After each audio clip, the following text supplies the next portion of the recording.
John chapter 15 this morning. John chapter 15.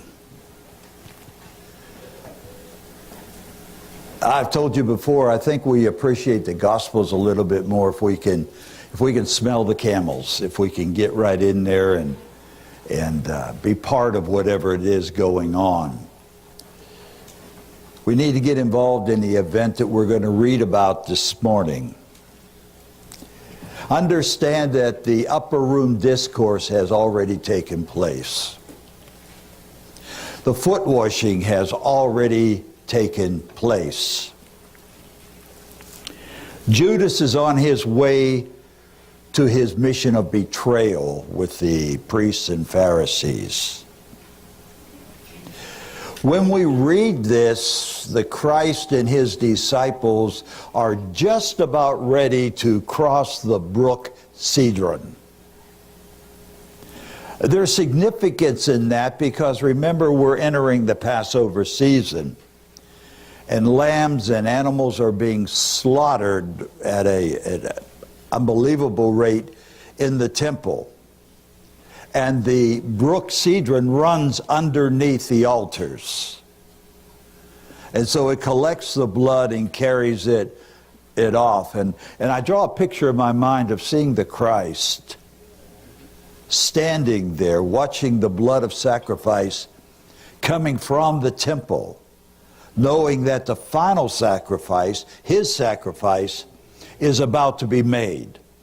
That no longer will that blood of lambs be necessary because the blood of the Lamb himself is about to be shed. So that's sort of where we find ourselves. John chapter 15, I'm going to read out of the King James Version this morning, beginning in verse 1. It's the Christ speaking now. He says, I am the true vine, and my Father is the husbandman. Every branch in me that beareth not fruit, he taketh away, and every branch that beareth fruit, he purgeth it, that it may bring forth more fruit. Now ye are clean through the word which I have spoken unto you. Abide in me, and I in you. As the branch cannot bear fruit of itself, except it abide in the vine. No more can ye, except ye abide in me. I am the vine, ye are the branches. He that abideth in me, and I in him, the same bringeth forth much fruit. For without me ye can do nothing. If a man abideth not in me, he is cast forth as a branch and is withered. And men gather them and cast them into the fire, and they are burned. If ye abide in me, and my words abide in you, ye shall ask what you will, and it shall be done unto you. Herein is my Father glorified, that ye bear much fruit, so shall ye be my disciples. Keeping in mind now what the Christ is what he's going through. We concentrate so often on the Garden of Gethsemane, which is well and good. That takes place in just a little bit after this. But I've said it before, when you hear somebody about to speak and they know that the end is near, listen. Because they're sharing something very deep and something very true with you. Now, you probably didn't count them because you're reading it, and I was preparing to preach on this, so I did count them.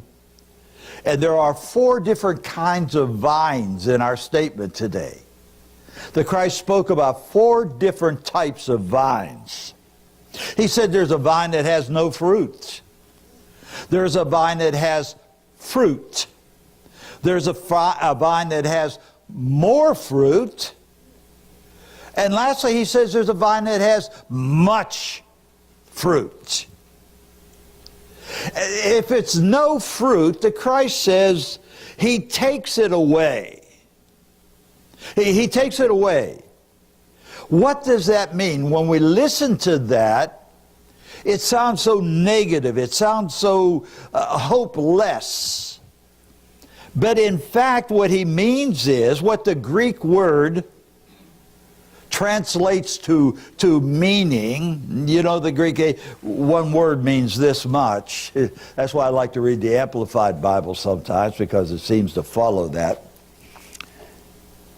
But what it means is probably not what you are thinking. The word that's used there, I want you to think airplane. It's not airplane. But think airplane, because the word that is used there is arrow. A-I-R-O. Arrow. Which means to raise up from. It means to lift up from the ground, to lift upwards. That changes it a little bit, doesn't it? The vines will never, if you're a farmer, or a halfway farmer like I am, I kill more than I raise. But vines don't grow in the dirt. Don't think that you are going to grow pole beans, for example, and let the vines fall down in the dirt. Ain't going to happen. They need to be cleaned when they do fall. They need to be cleaned off. They need to be lifted up and put on stakes. Just like that vine. He pulls us up, doesn't he? He sees us when we are so low, and he reaches down, he lifts us up, he cleans us, and he puts us in a position where we can grow if we choose to do that. You see, the Lord is in the encouragement business. Understand that, please. When you get up in the morning, he doesn't say, oh, good, Brother John is up now. Let me start beating him up. But sometimes we may feel like that. But that's why I want to go through this just a bit, if I may. He lifts us up when we are down. Remember that. He encourages us. He lifts us up when we are weak, when we are struggling. I'm talking about as a Christian. There's times when we're weak and we're struggling through whatever it might be, physical, mental, spiritual, relationship, whatever it is. And don't you remember what the Lord said in Luke 4:18? He said, the Spirit of the Lord is upon me. You remember he's in the synagogue, rather, and he unfurls the scroll. He says, and the Spirit of the Lord is upon me, because he hath anointed me to preach the gospel to the poor. He has sent me to heal the broken-hearted, to preach deliverance to the captives and recovering of sight to the blind, and to set at liberty them that are bruised. This is his mission. As number 3, that played for the Yankees, he batted one step ahead of number 4, one of the greatest people, Lou Gehrig. All right? Babe Ruth was approaching the end of his career. He was playing a game in Cincinnati, and now he was at a place in his life where he was striking out more than he was hitting. People are fickle. When you're doing good, great, but when you're not, boo. All right?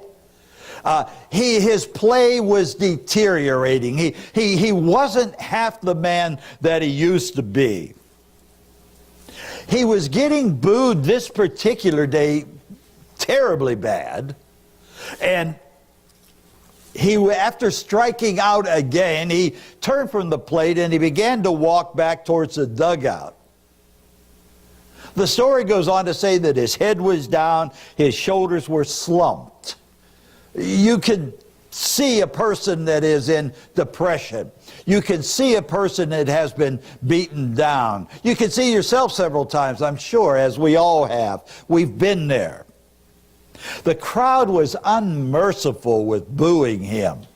Here was a man that was at the very top of his game. They even named a candy bar after him. If that's an honor, I guess. But suddenly, a small boy, perhaps 8 years old at the very, very most, ran down onto the field and threw his arms around the babe's legs. The babe smiled finally, and he looked down at the boy. He reached down and he took him up into his arms. And they began to talk together, with him, the babe, holding him as they walked again towards the dugout. The booing stopped. The crowd, according to the report, became silent. Not a sound could be heard. They were touched by the spectacle that they saw going on in front of them. And ironically, this small act of compassion, this small act of encouragement by this young boy had the entire stadium standing up. They stood to their feet in silent tribute because they felt the love and they felt the grace that came from that one little boy, and it was contagious to them all. Jesus picks the vine up out of the dirt, and he makes it fruitful again. No matter how far down you feel, that Christ is ready to pick you up and to make you fruitful again. He said to the woman, didn't he? He says, your faith has made you whole. The blood has been staunch. You're no longer hemorrhaging, but I make you whole in your spirit as well. That's what he wants to do. Have you ever had that happen to you? I have. What a wonderful God we serve. Our problems, our failures, and we all have them, sometimes they leave us feeling defeated. At times you just feel like, what's the use?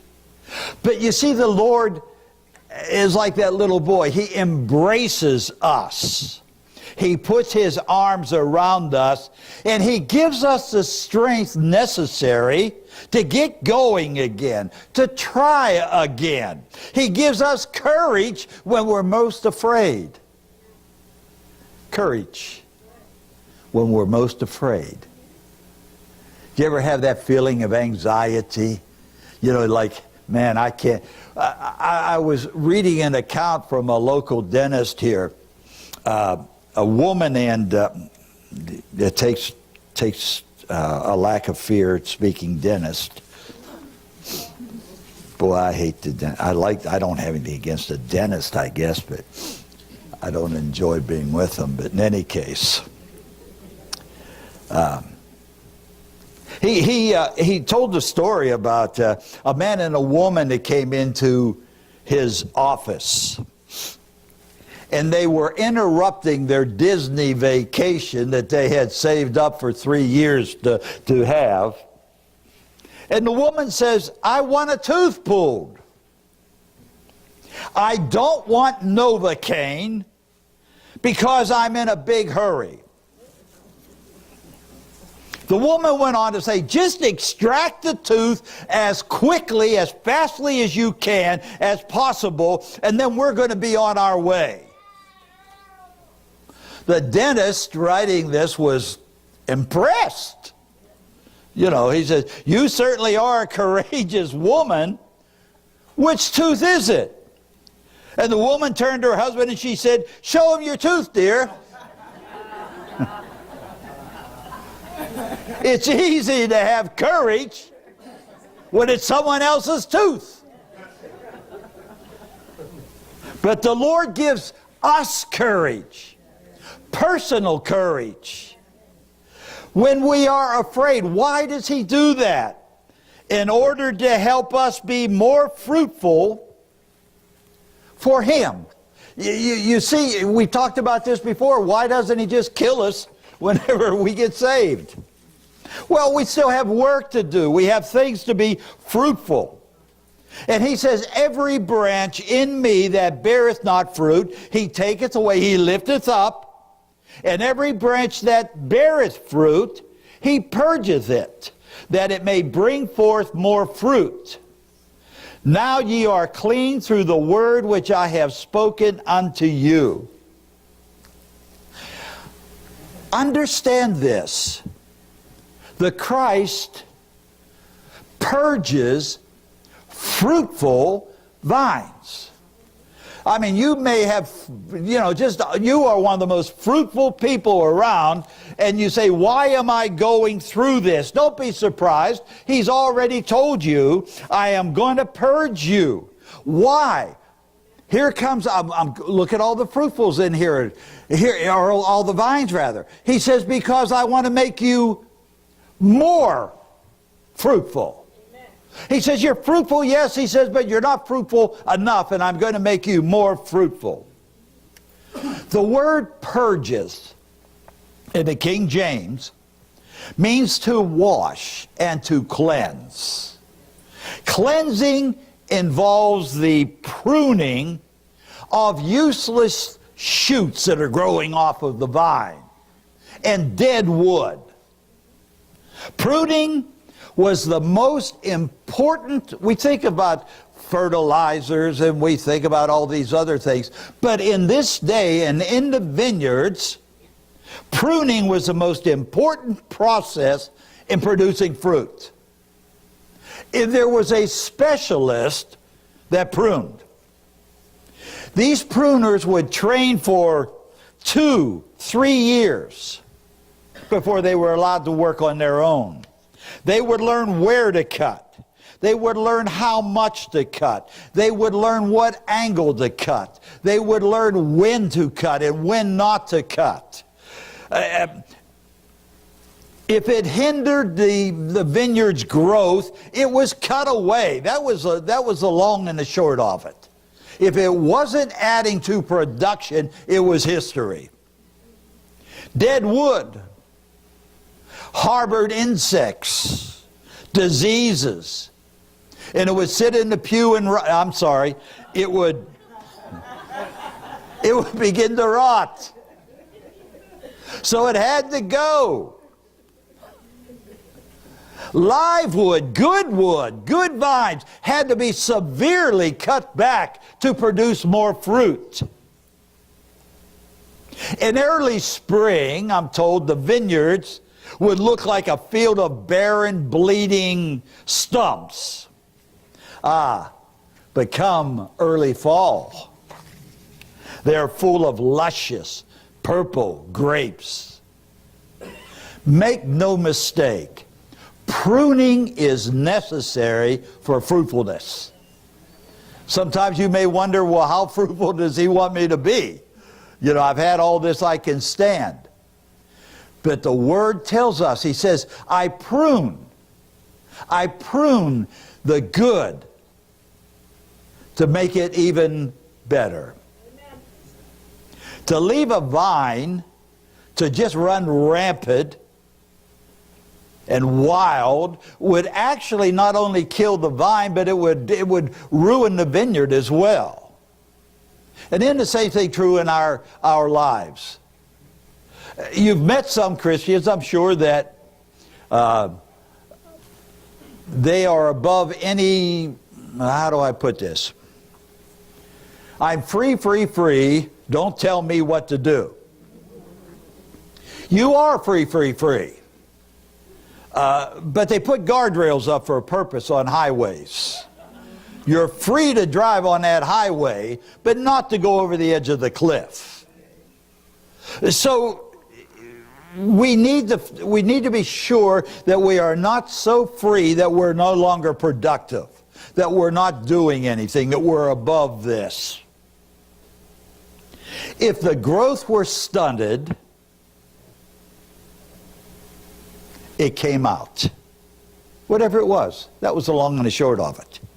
God sees us, and because He loves us, He prunes us. so that we can bear fruit for Him and add to the vineyard, as it were. Fresh branches of vine bear fruit. The old dried out ones don't. We need to have a constant freshness. We've talked about it before. How many times do you think back, boy, that day I was saved, and how you felt, and how different the whole world looked. Then you started to become sophisticated, and you lost that feeling. Fresh vines bring fresh fruits. We need a growth constantly in our spiritual walk so that we might be fruitful. I want to remind you of this. You say, well, I'd love to have a faith like Job. Well, wouldn't you? Wouldn't all of us like to have a faith like Job? But Job's faith could not be shaken because Job's faith was the result of being shaken. He learned a faith that was particular to him because of what he went through. Look at the life of the man and what he went through and the friends he had. Have you ever had friends like that? I was in the hospital not long ago for just a short while, but you know, one thing you don't need when you're in the hospital is somebody to come in, a friend like Job had, you know, and say something to you like, oh yeah, I had a great uncle had that once, he died. He did. He was feeling pretty good just like you, but he died. Well, yes, thank you.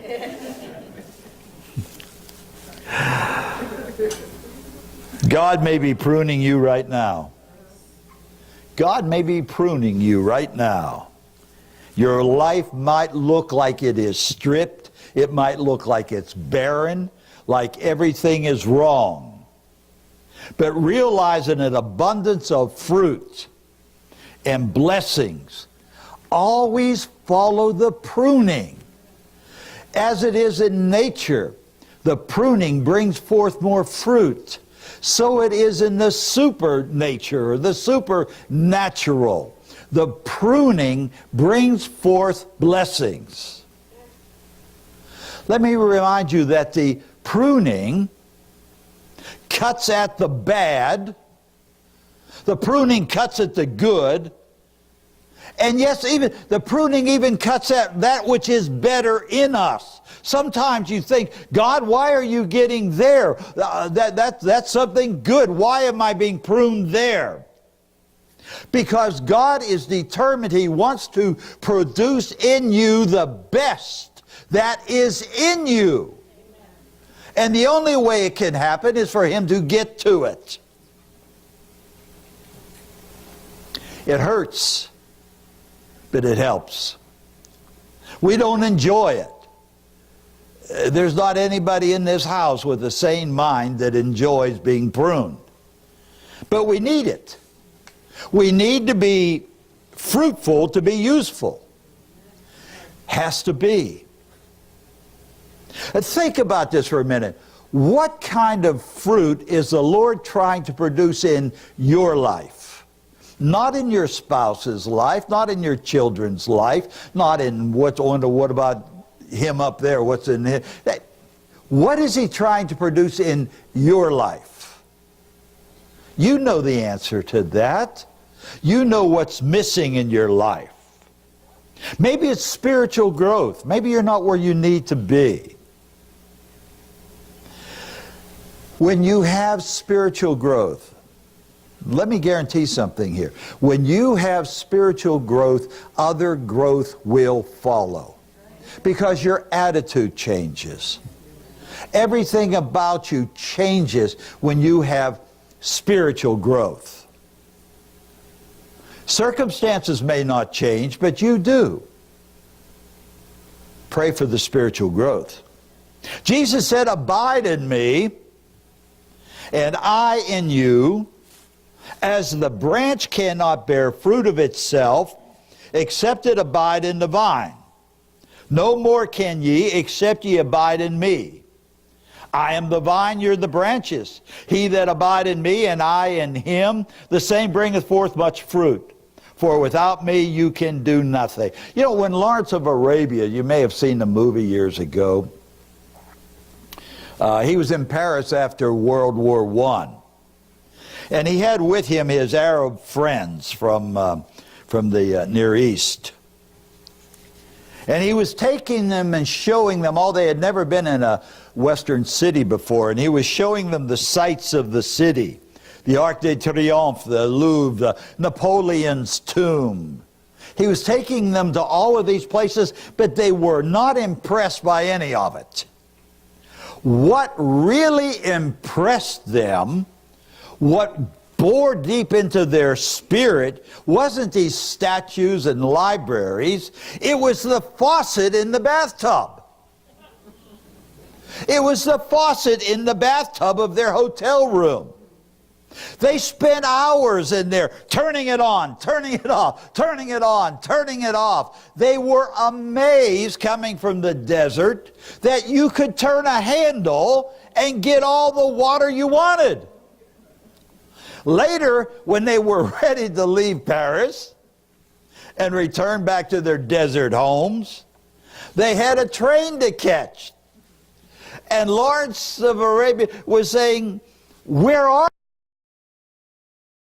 they? Where are they? We've got to get going.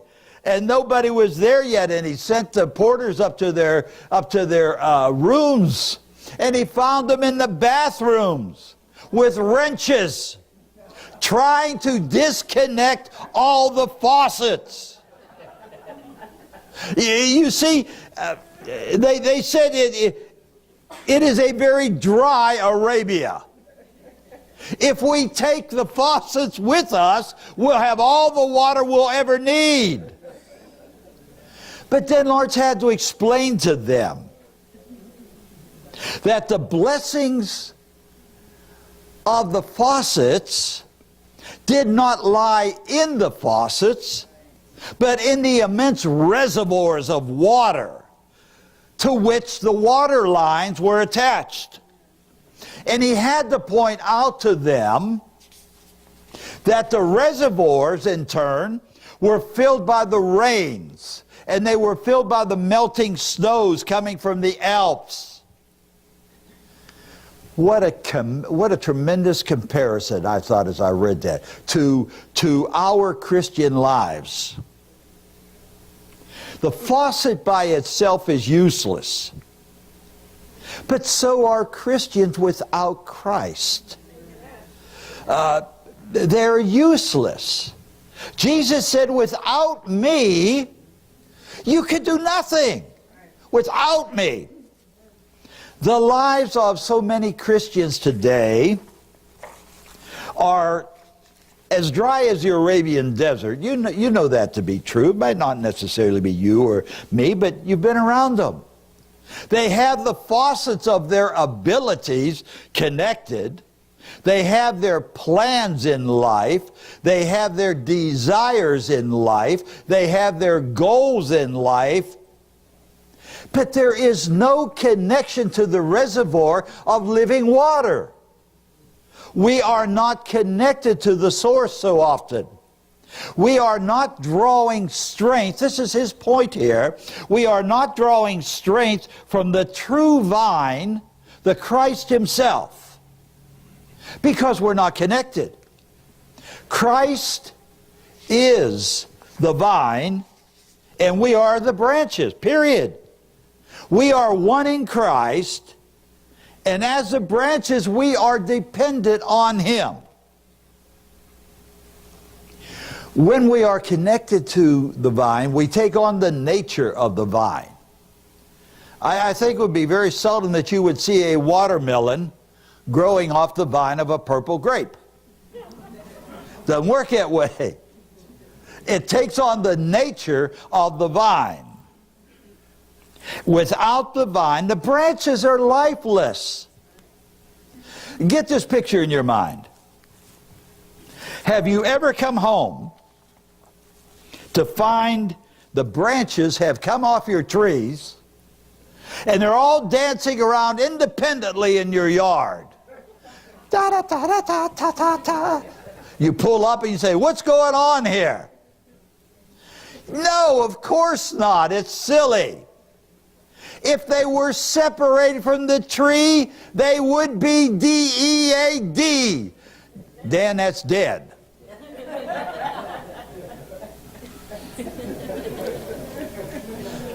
The same truth is seen in our union with the Christ, if I may use that word.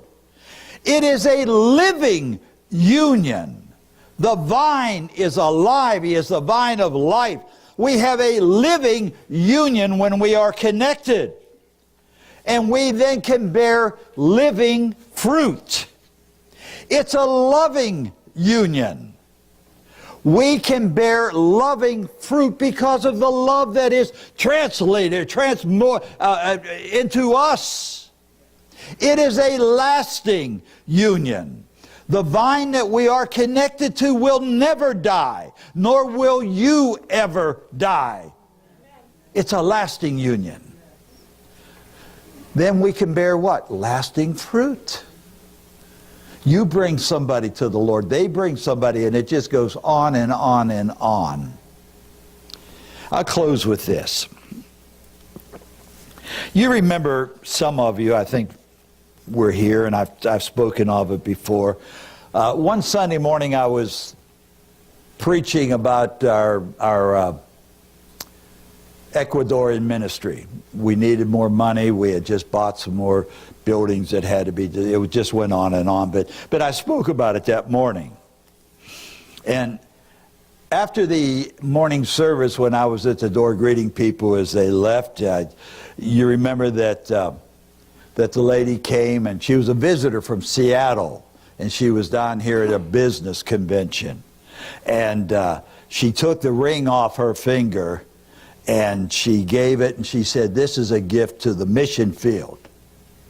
And I get a lot of gifts, and sometimes, you know, that's a beautiful piece of glass, you know, type of thing. But in any case, I took it to the appraiser up in Orlando. I made an appointment, and he appraised it for me.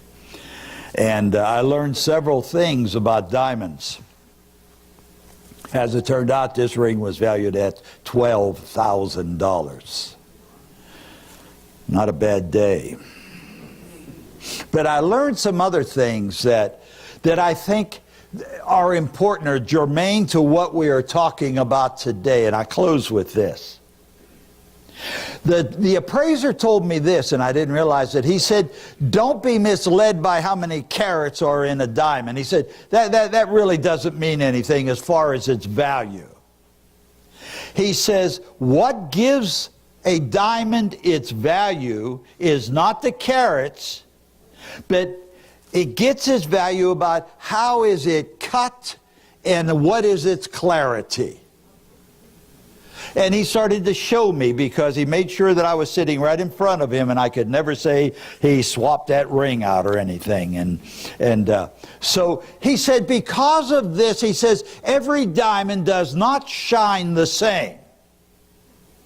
The reason some diamonds cannot shine, he said, is because of the fact that they were never cut, or they were cut improperly. The brilliancy of their light depends largely upon the character of the cut, is the term he used with me. He said it depends on the character of the cut, which depends on the skill of the cutter. He recognized the cuttings. I mean, this guy knew, you know, one of these things and all this, you know. He recognized the cut on this ring. He said, this is a cut made by the Hasidic Jews of New York City. He even told me where it came from. He said they are supreme diamond cutters. They are the people that people look for when they have a diamond that they want cut correctly. If you think about it, church, these three things are necessary to us as Christians. They are necessary to make us shine like a diamond. First off, to be a diamond, we have to be saved. Precious in His sight. We have to be taken and counted worthy. Precious in His sight. Secondly, we must be cut. We must be pruned, as it were, by the master craftsman. There is no better craftsman than God Himself. When God does the cutting, there is no better cutting, and it is indeed recognizable, just as this Hasidic Jewish cut was recognizable to the appraiser. We are cut to His design. We are cut to His purpose. And third and finally, excuse me, a diamond in the dark is just another stone. Think about that a moment. A diamond in the dark is just another stone. Its glory comes when it is being shown in the light. And all of its cuts are reflected for all to see around it. You see, that's why the cut's so important. It gives that sparkle. It gives that illumination. It gives that joy. We must come out of the dark, church. We must. And we must abide in the light. Then we can and we will reflect the light of Jesus Christ to all those around us. This is what the Christ is telling us. This is what He desires of us. You're going to be cut. If a diamond could talk, I doubt if it says, "Oh, that felt so good. Oh, hit me again. Take that chisel. Oh, that's good." I don't think so. I think it would say, "Oh, oh." Then it ended up here worth $12,000 to go to the mission field. You're worth everything to God. Because He loves you, He cuts. He prunes. He takes away that old dead, and He encourages the new. He picks us up. He leads us. That's our God. In the midst of it all, He's doing everything for us that He can do. But what do we do for ourselves? Well, I'll wait and let God do it. Oh, stop that. Get out in the light. Shine. Hallelujah. Would you stand, please?